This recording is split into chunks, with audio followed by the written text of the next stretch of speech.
Hello. I'm currently lying in a field just outside Innsbruck, Austria, staring at a sky that is, scientifically speaking, doing very well. The grass is warm, the Alps are being tremendously Alps about everything, and the universe, for once, is not requiring anything of me.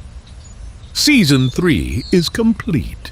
Season 4 will arrive at the end of summer, rested, slightly sunburned, and almost certainly more confused about reality than when it left.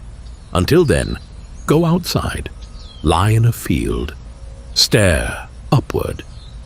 Remember that the light reaching your eyes left its source years ago, that the atoms in the grass were forged inside stars, and that somewhere a physicist is on holiday doing exactly the same thing and calling it research.